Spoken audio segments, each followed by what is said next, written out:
চাষি কৈবর্ত যে caste list আছে হেলেহেলিয়া চাষি কৈবর্ত ব্যাকেটে মাহেশ্ব লিখে দিক, নতুবা দুটো একই জনগোষ্ঠীর দুটি নাম এটা বলে দিক, তাহলে যারা আবেদন করবে তারা সমস্যায় পড়বে না, মাহেশ্ব বলে প্রত্যাখ্যান করতে পারবে না, সব সহজ হয়ে যাবে।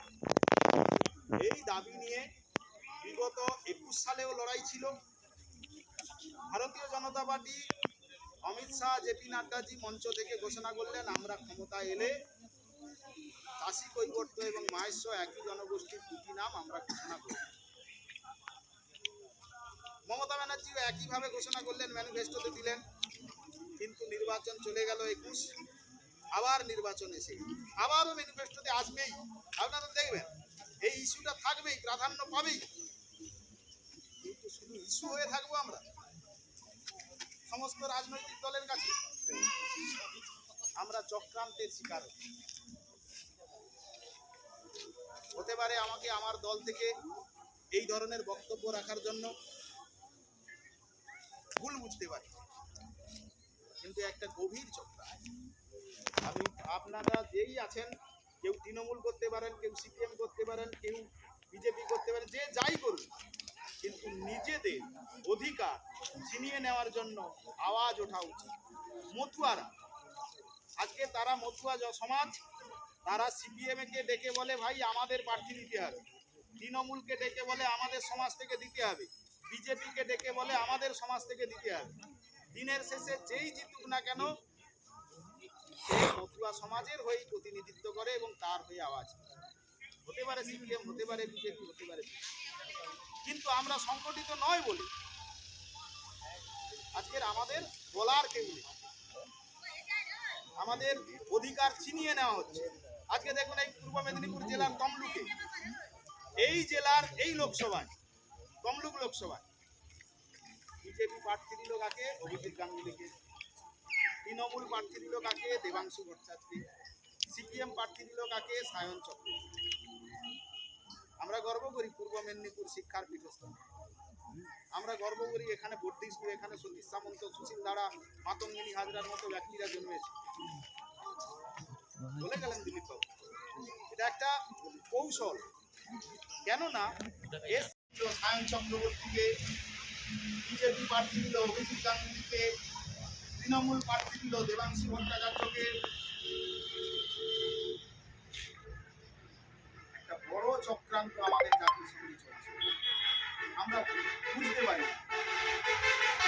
এই চণ্ডীপুরে ব্রহ্মময় নন্দ, কাবলু ভট্টাচার্য, সোহম চক্রবর্তী পরম্পরা হয়ে গেছে।